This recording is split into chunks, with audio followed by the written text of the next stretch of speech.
Speeding. Speeding. Speeding. 5, 4, 3, 2, 1. The world is changing faster than ever. What used to take decades is now taking years or even months. What you see right now is the illusion that people have had for many decades about the workplace being this secure place to work the rest of your life. For the first time in the history of our nation, our children will not do as well as us. We've seen our friends get laid off, we've been laid off, we've had our pay cut. People are overworked and underpaid. They seem to have less time and less freedom. They live under constant pressure. This is going to be forced. And so even if your employer loves you, they may have to cut you. There's something wrong that on Monday morning, the heart attack rate increases by 35%. Technology is accelerating, job security is declining. It just doesn't seem like the old models of making a living are as reliable as they used to be. Every aspect of our lives, there's a better way out there, but we're still doing it the old way. We live in the greatest country on the planet, and there are a lot of people sitting around complaining and being cynical. Like everyone's whining about this old model, and I'm like, why don't you leave it? Look at all this over here, look at all this opportunity. Since so much of our lives revolve around our work and the way we make our living, many people are thinking there just has to be a better way. The biggest challenge facing our world today is not making money, is what are we going to do with all the displaced, unemployed people? People are afraid that they're going to make the wrong decision. People are afraid of the unknown. People are afraid that maybe I don't have the skills. Hey, sports fans, industrial age is over. It's dead. It's dying. That's why going to school to get a job is an obsolete idea. A steady paycheck is an industrial age idea.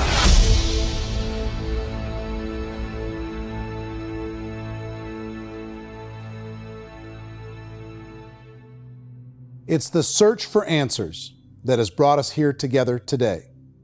My name is Worre, and for almost 30 years I've been an entrepreneur, struggling at times, but ultimately succeeding.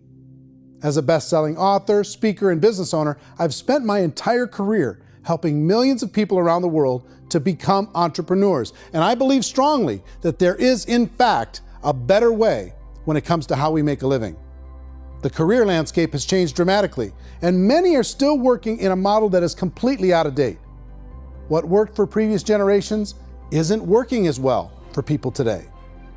In this film, we're going to explore 3 important questions. First, what's really going on in our working world today?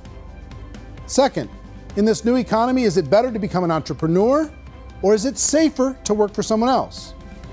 And third, if a person decides to become an entrepreneur and start their own business, how can they do it without taking on massive risk? To help in this journey, I've brought together some of the greatest experts and thought leaders in the field of entrepreneurship to share the real facts with you. My intention is to give you new information that will allow you to make choices that are not limited by an old, outdated model. Let's start by understanding what's going on in our working world today.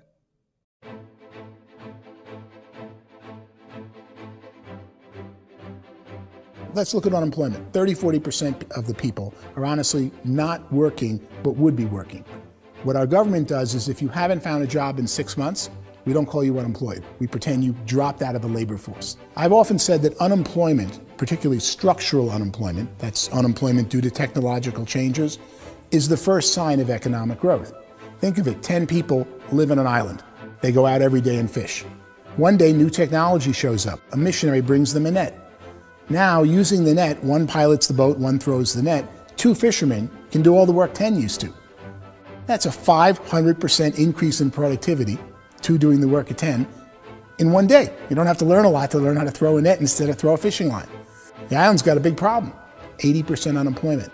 But the island still has all the wealth of the fish because the 2 people produce as much fish as 10 did. Now, of course, looking back in history, these changes used to take thousands of years. And during that time, we went into farming and transportation. Some of us became doctors and some teachers and lawyers, and we developed all these new professions and new manufacturing jobs.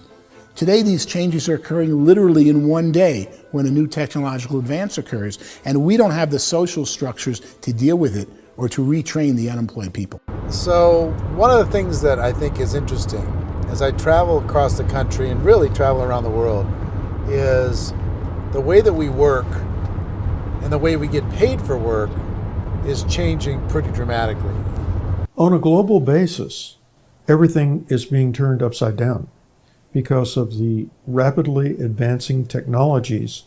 They are eliminating many jobs, and we have been left with many people not prepared for the jobs that exist. A lot of demand in public companies was to squeeze out all the fat and to get just as much margin as we possibly could, and fat equals humans. So this idea of job security in information age is so obsolete, but it's still taught inside our school system, and that's where the problem starts. There's no financial education in school system, and people are still trained to be employees who work for that paycheck. This is a chart on the middle class.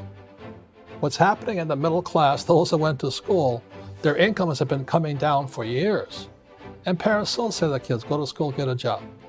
Now what happens to all those middle class people who are dropping off the ends of the chart?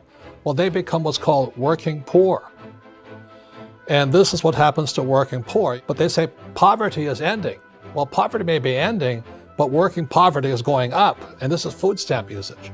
So food stamp usage in America is going through the roof right now because people cannot earn what they call a living wage. Most people have experienced financial pressures that I think are probably greater than they have been in the past. If you're not working for yourself, then it's going to be a pretty hard road for a lot of people. Today, if you're going to control your future, the 40-40 plan is gone where you can graduate from college and get a job and work for 40 hours a week for 40 years. That day is gone. So some of these charts actually tell you what's going on. And this is a really interesting one, you know. People are going back to school because if I go back to school, I'll get a nice job.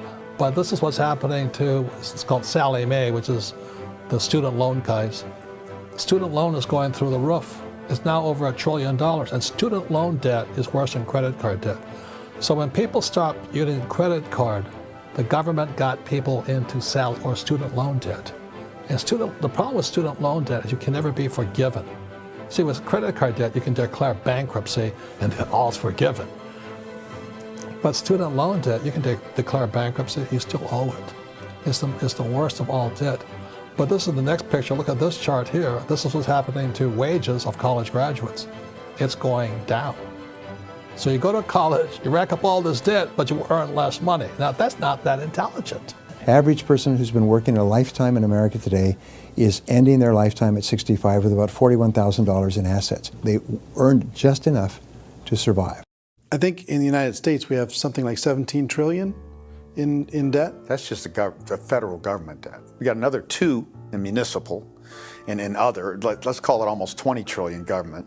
We've got 40 trillion in private debt. That comes up to close to 60 trillion.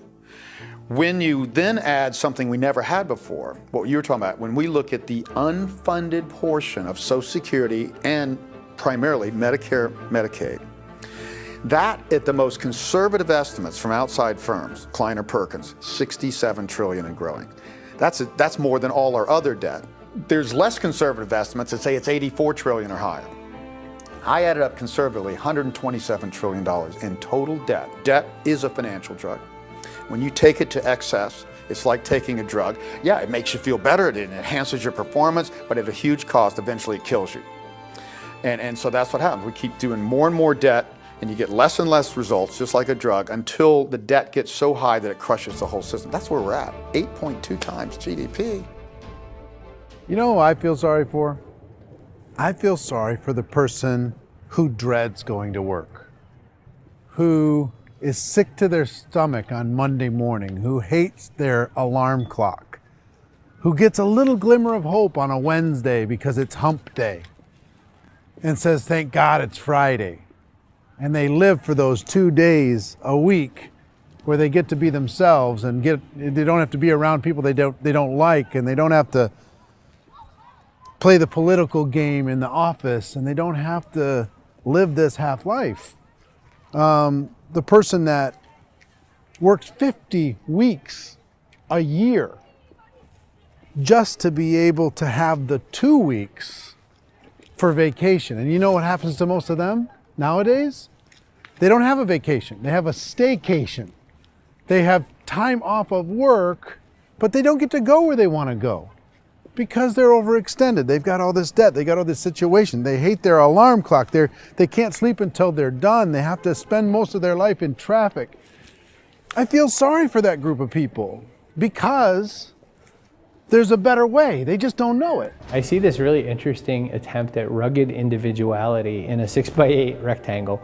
And I feel like you're all the same, except for the little push pins of the pictures. There's different pictures. Yours is named Jenny and his is named Sujara, but it's the same people. And this is how they are, and they're just like the zombies, and there's no joy in there, there's no fun. There's always like the wacky woman who decorates her cubicle, and that's the most she can do there. You got to give her credits, right? The wacky cubicle woman. The basis for their life is worry. I'm worried, you know, maybe I'll get fired. I'm worried maybe my company will go out of business. I'm worried I can't keep spinning the plates on paying the bills. I'm worried about how do I send my kids to college. I'm worried, what if the transmission of my car breaks? That's, you know, 2 or 3, I can't fix it.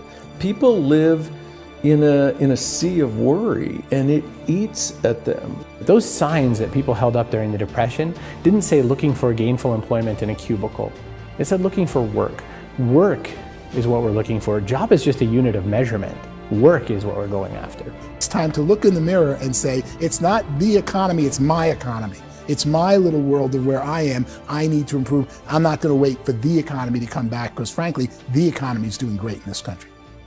So I'm here on Wall Street, the financial center of the universe, the financial capital of the world. This is where most people's money goes to at least be held for a time, right?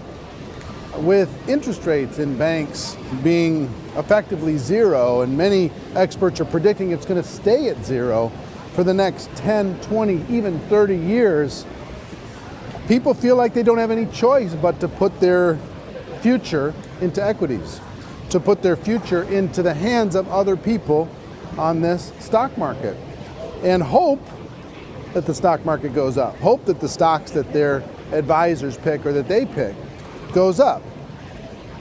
That's one way to go, I guess. It's my personal belief that if you put your future into the hands of yourself, in other words, you have earning power by yourself, I think you're a better investment than these guys. I think you controlling your future is a better option than handing over your retirement to these guys. The average household income in the United States is approximately $50,000 a year, what they call the middle class. To reach the top 25% of income earners, you'd need to earn at least $90,000 a year. To reach the top 10% would be a household income of $140,000, the top 5%, $190,000, and to be in the top 1%, you'd need a combined household income of at least $380,000 a year. So here's the question. What do you think would give you the best chance to move up and get to the top 10%, the top 5%, the top 1% or beyond? In my opinion, and in the opinion of many, many experts, the answer is to become an entrepreneur, to become your own boss.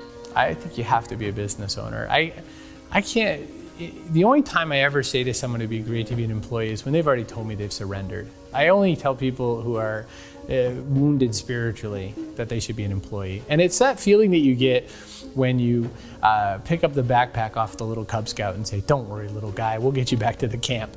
You know, it is in no way a kindness when I tell someone they'd be a great employee. The other status symbol really increasingly is lifestyle. I mean, people can own their own business, maybe even work out of their house. That, I tell you, people admire that. Like, gosh, I wish I could do that. The spirit of the entrepreneur is to be a risk taker and to be resourceful and unstoppable and to have a vision of yourself beyond where you are and not willing to settle for life as it is. Think about the great entrepreneurs. They're visionary. They have heart. They're willing to do today what others won't so they can do tomorrow what others can't. Personally, I don't think of the new economy, the old economy. I create my own economy.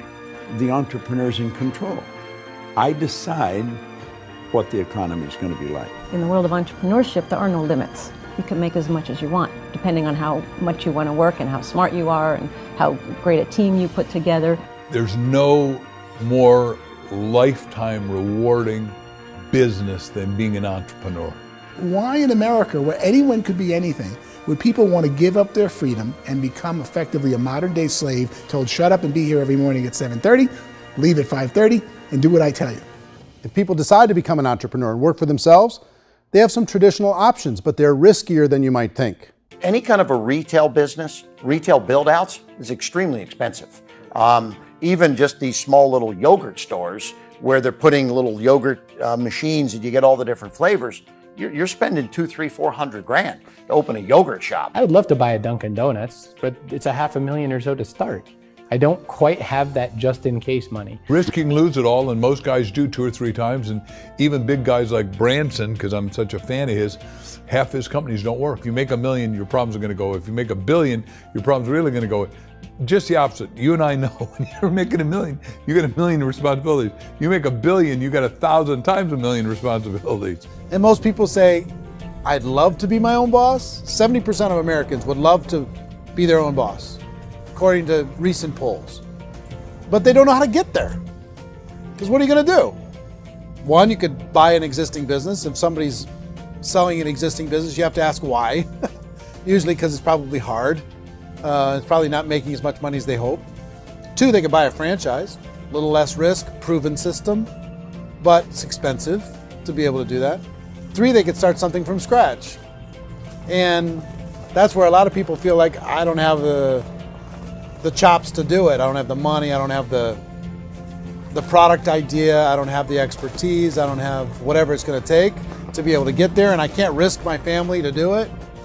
So, 4th, they could become an investor. A lot of people in this town invest to try and figure out a way, but you got to be pretty smart with that game too, right? Venture capitalists, who are the very best and most sophisticated in investing in new breakthrough businesses, make it on 1 out of 11. That means 10 out of 11 are mediocre or fail. Most of them fail. That's the risk there. An angel investor is lucky to get 1 out of 15 or 20. A business is a team sport. Like, I have to have accountants, I have to have engineers, I have to have system designers, I have to have sales, marketing, I have to have accounting, I have to have mission statements, I have to have legal and all that. The average Joe Schmo, even me, I go out there, I don't have the skills to put a business together. I think the bottom line for the 4 traditional options is they take money, sometimes a lot of it. They take expertise, and they take time. All of that adds up to just too much risk for most people. I bought a business from somebody else and it was a lot of work. And you start wondering, what did I just buy? Because I guess ultimately I own your email list and I just overpaid for it. People that start their own business, they spend a lot of money, they spend a lot of time, a lot of effort to get things started. And the more you invest on the upfront, the harder you typically work at it. I can tell you what the success rate is of a restaurant. What is it? They're crazy enough. About 90% of them fail. About 90%, in how quickly? Year or less. Wow. And if we're talking non-franchise, we're talking franchise, Sure. That's totally different. Yeah. But our students aren't getting franchise restaurants. You got to invest big money. Exactly. And with someone like McDonald's, you've had to work with the company for a long period of time, really know the To even have a business. chance at investing $1 Even million. have a chance, and it's a slim chance. What if there was a way that you had all the proven aspects, the comfort aspects, and you could still control your own life? What if there was both? In other words, you didn't have to create everything from scratch. You didn't have to be a super leader. All you had to do, what if there was a proven product already? You didn't have to create the product. And there's a proven system already, proven training already. Everything except an employer. That was the only thing that you didn't have. Do you think more people would be open to working for themselves in that environment?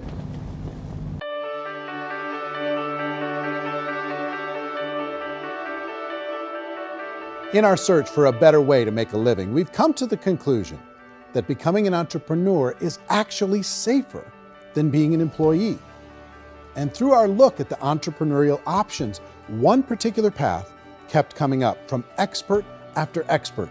And I think most people will find it surprising because it's certainly a non-traditional business model. That model is for people to start their own business and become an entrepreneur through the creation of a network marketing business. Some people call it direct selling because the product is being sold directly from the manufacturer to the end consumer, cutting out the middlemen. Other people call it multi-level marketing, or MLM, because there are multiple levels of commissions paid. The most common term today is network marketing, because network marketing best describes using a large group of independent distributors, independent entrepreneurs, to move a product or service more efficiently. So my friend here, Donald Trump, and I, we always write about the network marketing industry. And the reason we support the network marketing industry is because it really is a business school for entrepreneurs. Because most people come out of school looking for a paycheck. Oh, that's terrible. I went to network marketing like that. I think if it didn't exist, we should invent it. It is that good. I think direct selling is a great way to do business today. It's very easy to get into that industry, and you can be self-employed, be in effect an entrepreneur. When we see multi-billionaires adding network marketing companies to their portfolio of companies, that would be a clue. When we see people who are very famous authors and very famous business people endorsing the industry, that would be a clue. These network marketing companies aren't $50 million companies, they're billions and billions of dollars. They lead the stock market, they're major companies. When we're going to get it? You know, and you're going to school to work for a paycheck, but if you want to be rich, be an entrepreneur, and network marketing gives you the spirit to be an entrepreneur. A traditional company will spend up to 50% of their total revenue on marketing. Network marketing companies use a different approach. Instead of having all that extensive marketing expense, they utilize a network of independent distributors to do the marketing for them. Now, why do they do this? First, because word-of-mouth advertising is so much more effective today than traditional media advertising. Second, some products need to be explained or demonstrated, and an independent salesperson can do that more effectively than an ad campaign. Third, it's completely efficient.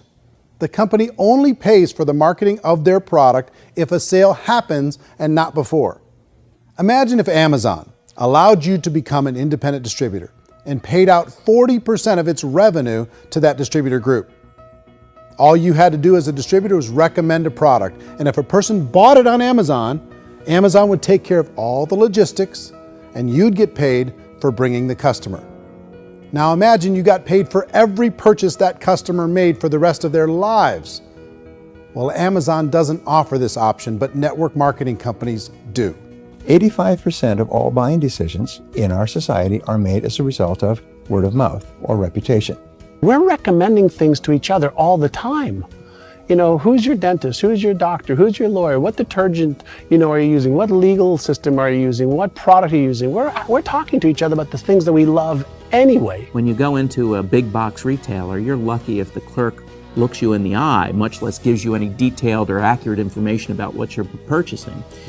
So of course, this personal information, this education coming from a friend, a neighbor, a relative, or even a stranger, but one who has experience with the product is extraordinarily valuable. As a matter of fact, network marketing can educate consumers probably better than any other form of marketing. It certainly can do better than advertising, because advertising usually has a certain hype to it, and you can only get limited information. So, network marketing trumps advertising. If you were a typical sales company and you wanted to sell $1 million a month worth of product, you might go find 100 superstar salespeople. The quota would be $10,000 a month. So network marketing as a distribution system just flips the numbers. So we use 10,000 happy, raving fans of a particular product, and we don't concern ourselves so much with how much product each one of them individually sells. If they sell just $100 or $200 a month, and there's 10,000 of them, you're selling $1 million to $2 million a month worth of product. And that's the best way I can explain how network marketing works. This is the marketing arm of the company. There's not money being wasted on bricks and mortar. There's not money being wasted on inventory that's sitting stagnant somewhere. There's not of employees standing around that don't have customers. These are people that are going to connect with customers. These companies allow people to become independent distributors for extremely low cost and with no minimum time or sales quota. Essentially, they own their own business and can provide as much or as little sales as they choose. In other words, the distributor gets all the benefits of traditional business ownership without the risk. The advantage of network marketing is the ease of entry, the low risk, and the low startup cost, because almost everything else has very high risk. You can get in for a minimal investment. You're buying into a system that's already been proven, products or services that have been proven to work. The keys to network marketing is providing an opportunity for the masses to get involved, providing an opportunity for the average person who doesn't have the resources to start their own business. All of this so far is fairly straightforward, but network marketing offers another benefit, and it's this benefit that makes it so interesting for entrepreneurs. Network marketing allows a distributor to build their own network of other distributors and then compensates them on the sales created by that entire group. Direct selling is, at its base, very simple.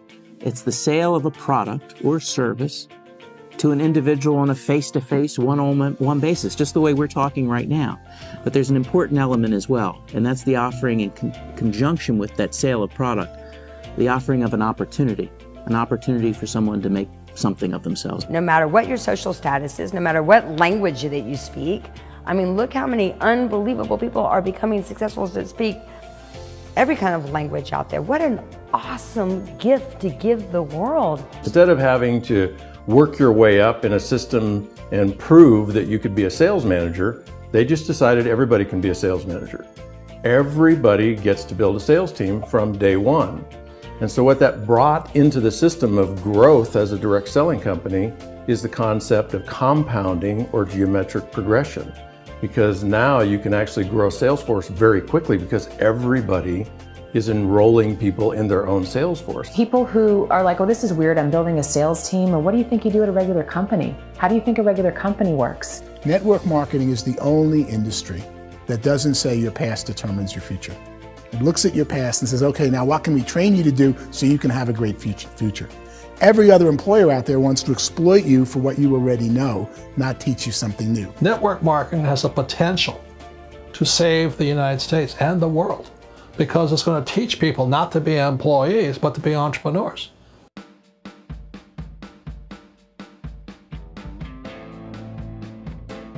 According to the Direct Selling Association, if you add up all the network marketing companies around the world, they combine to do over $178 billion a year in retail sales. To give you an idea of how big that really is, the NFL, the National Football League, does approximately $9 billion a year. The music industry does a little more than $16 billion a year, and the movie industry does about $80 billion a year. Using a conservative average, network marketing companies pay their distributors about 40% of that $178 billion in the form of commissions, which adds up to more than $71 billion a year. That's almost $6 billion a month. It's almost $200 million in commissions every single day. So it's certainly working, and people are making serious money in network marketing. With the growth of the direct selling industry over the last 10, 15, 20 years, we've seen a broader understanding of the channel. We have seen more and more people getting involved in the business, so our penetration in the marketplace has increased, and thus the understanding in the marketplace of who we are has increased. And we've seen non-direct selling companies look at the direct selling model and say, something's going on there. People are making money, companies are being profitable, individuals are being motivated, product is being delivered to market. Maybe we should explore this. Some people think only the people at the top make money. Well, let's take a look at that as well. In the network marketing profession, there are roughly 500 people in the world who earn over $1 million a year. If you round that number up to $2 million a year, that adds up to about $1 billion a year. That takes the $71 billion paid out each year down to $70 billion. So where does the rest of the money go? The vast majority goes to part-time people making anywhere from a few $100s a month to many thousands of dollars a month. It goes to people who choose to make it a full-time career move and earning even more than that. Every day, people are using the money they earn through network marketing to pay off debt, have more fun, and improve the quality of their lives. Everyone I know in network marketing has been doing that since the 50s. They go to work when they want to go to work. They stop working when they want to take time with their children to have a leisurely breakfast and discuss issues and drive them to school. They go back to work when they get home, wherever they're working out of. The biggest thing that I've seen is people that have become much happier in their life. MLM has probably made more millionaires of more people in more countries, and I've spoken to them in 67 countries, than any other single form of business, starting from nothing. If they have a choice between working a job for the next 10 years or working a network marketing business for the next 10 years, the result of working the network marketing business will be better. A lot of people within the industry go on and make this a career and do extremely well at it. Network marketing has been nothing but good for everyone I know that's been involved with it because they did it seriously and they played full out and they've been very successful. It's been a constant barrage of success stories and people showing off stuff that they got as a result of it. How many people are involved? Approximately 16 million Americans and 96 million people around the world are currently participating in network marketing. And in a recent poll, 82% of those people report a good, very good, or excellent experience with network marketing. So people are happy.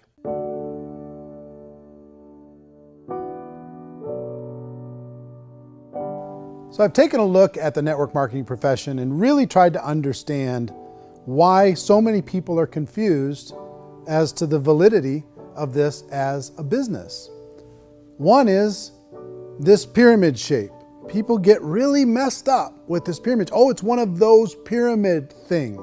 So I just think there are a lot of haters out there who really don't understand the industry and say, oh, it's a get-rich-quick scheme. It's a pyramid. Well, corporate America is a pyramid scheme. You know what I mean? It goes like this. You have thousands of MBAs, let's say working for Ford or General Motors or Coca-Cola. If all these MBAs, they're all trying to get to here, that's a pyramid. Only one guy's going to make it. Every 10 years, one's going to make it. Whereas you look at network marketing, it's like this. So you're here, and your job is to develop other CEOs coming up behind you. So it's an inverse pyramid. In network marketing, it's a very simple concept. If you sell product, you get paid. It is paid based on production. There is no first mover's advantage. There is no investment component where the more somebody spends, the more they're entitled to make. So the two are polar opposites of each other. It doesn't matter what shape the company is or the compensation plan is shaped, whether it's a circle or a pyramid or a triangle or a trapezoid, it doesn't matter. If compensation is coming primarily from recruitment, then you've got a problem. On the other hand, if an operation is basing their compensation to participants on the basis of sales, even when those sales are generated by people you've recruited, well, then you're a perfectly legitimate enterprise. That's the legal test, it's the practical test. Another issue that's been true in the past that is no longer true now is people used to be in network marketing loaded up with products that they couldn't sell and they ended up a loser. They ended up with a bunch of product in their garage, they ended up with a bunch of products sitting in their kitchen shelves or whatever, and they thought they could sell it and then they weren't willing to or able to sell it and they ended up with a bunch of stuff and they were bitter about it. There was this thing called front loading where you had to buy if you bought $25,000 worth of product, you got better commissions and all this. Today, it's almost all done by computer. It's direct mail comes from a warehouse somewhere else. You don't have to have all this inventory. You don't have to stock up. It's a paperless world now. Most of it's done online. You have a back office. It really works. And the technology has changed everything. Third issue is people start talking about 99% of people in network marketing don't make any money. Well, we've talked about that over the course of this journey together. Almost $200 million a day is being paid out to network marketing distributors around the world. The naysayers, the people who say that it doesn't work, are usually the ones who just don't know how to make it work for themselves. And so they're giving you an opinion, and I tell people, don't confuse people's opinions with expertise, because opinions are free. And don't confuse sincerity with the truth, because people could be sincerely wrong. But here's the reality inside of network marketing. The vast majority of people that get involved in network marketing just become customers and they get involved to be able to purchase product at a lower price. If you take Costco as an example, if a person goes into Costco and gets a membership to Costco so they can get a lower price on the product, we don't call that person a loser because they have a bunch of product that they walked out with a smile on their face. Yet when some people want to take a look at network marketing, they say, well, those people, they're just using the product and they aren't earning an income, so they must be a loser. They're not a loser, they're a happy customer. That's the vast majority of people that are involved in network marketing. Now, a smaller percentage of those people decide to go build a business. They earn $300 a month, $500 a month, $1,000, $2,000. That's the bulk of earnings in network marketing. And then there's the few that really decide to take it serious, really decide to build a large network, really work to make that network very, very productive. And those people make huge amounts of money and there's no cap. What I do as an outside economist, just somebody looking at this industry like any other industry I speak and say, look, what's the realities of this? 1% do incredibly well. 10% generate some additional income at pretty low risk and effort. That's not, and 90% of people roughly end up customers. One thing that I think is real when it comes to people's perceptions about network marketing is people put this, and distributors, I think, involved in network marketing have some responsibility for this. They have sometimes unrealistic claims about the product or about the income. Most people who become distributors, they want the money, they want to be successful, but they don't have the skills. They don't know what to do. And when people don't know what to do and they're in a new business, they're scared. And when they're scared, they panic and desperation kind of sets in. So they think everyone they talk to has to get in. So if I talk to you and you say, well, no, I don't have time to do that, they're like, no, I need you. You have to do this or I won't be successful. So I start clawing on you. I start that desperation. So then I start making claims about the product, which are not appropriate, probably not even true. Or I start saying, oh, let me show you how you can make all this money and you don't have to do anything, Eric. And so you just totally misrepresent the opportunity, and you're clingy with people because you think you need everybody to be successful, and you don't. You know, one of the messages that I try to deliver most forcefully to companies as well as salespeople in direct selling is that you don't have to overpromise. The reality is in network marketing, there's a lot of hard work involved. There's a lot of effort. You're going to have to develop yourself. It's a business like anything else. It's going to take some time, but in my opinion, it's better.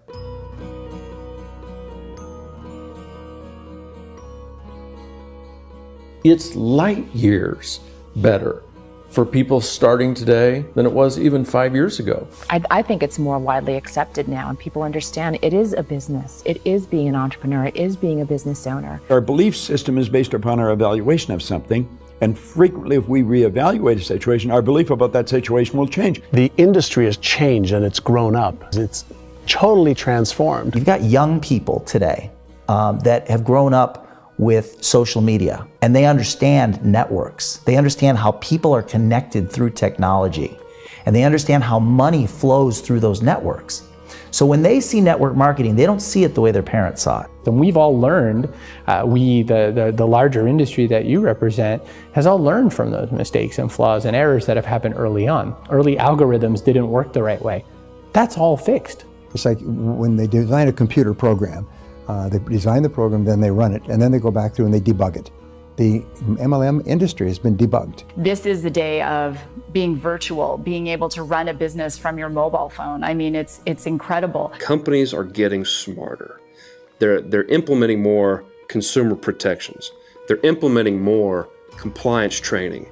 They're doing more with respect to product research. If you do get involved and you make purchases of inventory, even on a voluntary basis, if you decide that this business is not for you, you can leave and have that inventory repurchased by the company.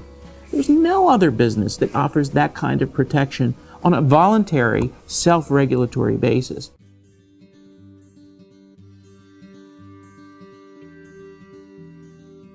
If you decide to look further into a network marketing business in order to generate more cash flow for your family, I would recommend reviewing the following 4 elements. First is the product or service. And on the product or service, I would ask 5 important questions. 1, do you like it? Is it something you would feel comfortable sharing with others? 2, is there a recognized need in the marketplace? It's hard to create a need if one isn't naturally there. 3rd, does the product meet that need? Does it solve a legitimate problem for consumers? And 4th, is it priced to sell?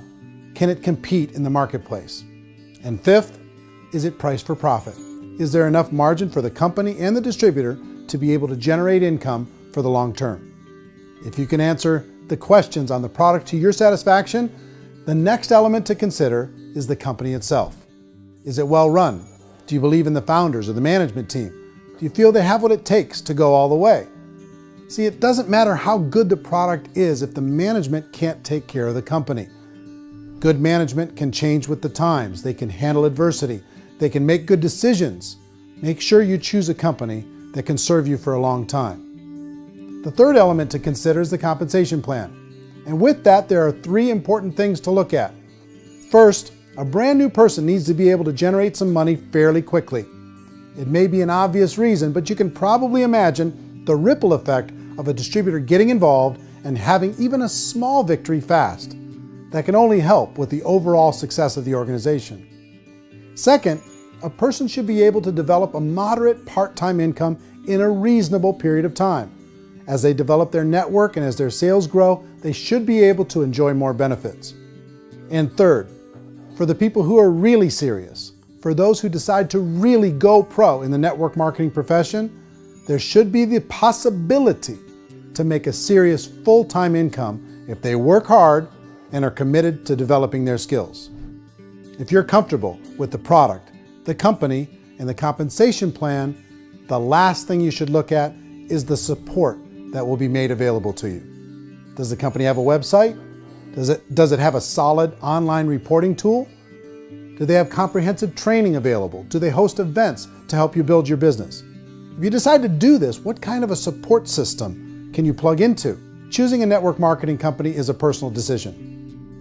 But evaluating the 4 elements of product, company, compensation plan, and support is a great place to start. Is the company promising that you're going to get rich quick or that you can make a lot of money without a lot of effort? That's a red flag.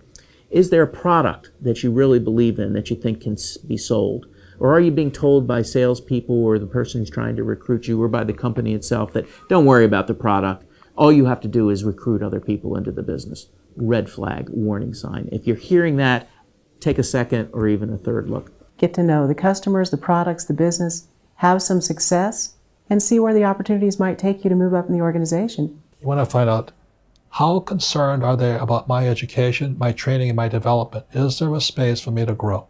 Most important question. Learn everything that you can about the product. Make sure it's something that you believe in, and learn everything you can about the industry and work that system. You have to be very passionate about whatever that company is doing. I would get involved. You can always test drive anything, the product, the service, the community, and then lean into it a bit. If it feels good, then lean into it a lot.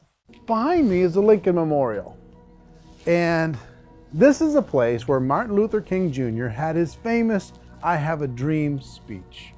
And at that speech, he talked about his dream for equality for everyone around the world, and that's a noble dream.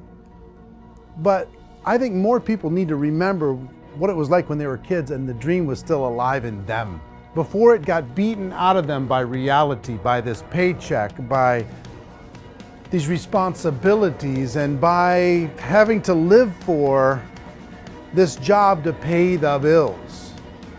I think people need to remember that, go back to that. Once they know that there's a better way, I think their future is going to be much brighter. They can live a better life.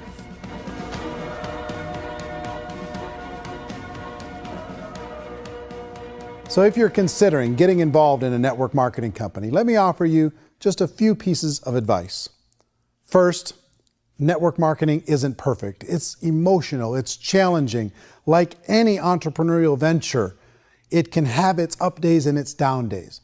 But if you have an entrepreneurial bone in your body, it's just better. Second, if you're gonna do it, decide to be professional. Decide to go pro. It's better to do that than just be this amateur sticking your toe in the water. Third, as any professional, you're gonna have to learn some new skills. And I promise you, inside of the network marketing profession, they're not too difficult to learn. Fourth, like anything worthwhile, it's gonna take some time. Don't expect that you're gonna get to the finish line right out of the gate. And fifth, it's worth it. It's worth it to be able to take charge of your life again. It's worth it to be able to control your own financial situation. It's worth it for the people you're going to be able to spend time with. It's worth it for the things you're going to be able to see and the experiences you're going to be able to experience. It's worth it for the causes you're going to be able to contribute to, the lives you're going to be able to touch, the customers you're going to be able to help, the friendships you're going to be able to develop. I promise you, it's worth it. Remember, most people are searching for answers just like you are. But I do have to tell you the catch to network marketing. If there is a catch, if you want to understand this from an emotional point of view, people say, well, it sounds too good to be true. It's not, it's hard work. But here's the catch. Most people still don't understand it. So you're going to have to endure the loss of social esteem from ignorant people. The uneducated will think less of you. Now, if you can handle that, you're on your way. If that's going to destroy you, you know what? Entrepreneurship in general probably isn't in your future. If you can face that catch, you can become unstoppable. I want everyone to really contemplate this if they're not in network marketing. You're in a job, you probably have a mortgage, you have rent, you have debt, whatever's going on. You're in a prison. You work just hard enough to keep them from firing you, and they pay you just enough to keep you from quitting. Come on! I've been there, done that, and bought that t-shirt. In network marketing, if you run into failure, it's really just a homework lesson for yourself. There's no one to blame. You really have no excuse not to be successful. You just don't. People don't want to hear that, but there's so much available to you. If you want to be a good network marketer, be a student to the people above you, be a fellow traveler to the people on the same level, and be a teacher to those below, and know when it's appropriate to do which. People who are not afraid of asking people to buy things, or not afraid of persuading people with the chance they may say no, these people own the future. Nothing happens until something moves. So you got to go move, you got to go do something, or nothing's going to change in your life. In the beginning, you're going to do a lot of things that you don't get paid for. But as you go down the road, you get paid for a lot of things that you don't do. And your job is rehabilitate the spirit, the entrepreneur spirit in all of us. Get it back. Either give it a strong yes or a strong no, but no wishy-washy, dilly-dally stuff in the middle.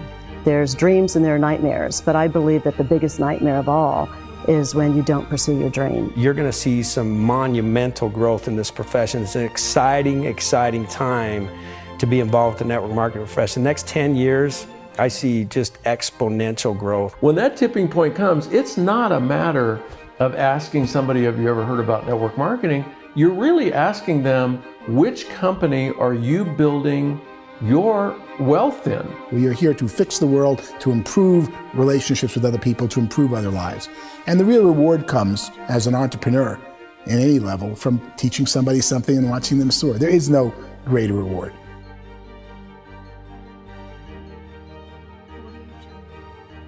Life's too short to spend it living someone else's dream instead of your own. It's too short to spend it living at a fraction of your potential. Can being an entrepreneur be a challenge at times? Sure. But here's what you get in exchange. It can be yours. Something that you built, something that you created, something that you made happen. This balloon represents your dream. It represents entrepreneurship. My wish for all of you is that you would reach out and grab it. The choice is up to you.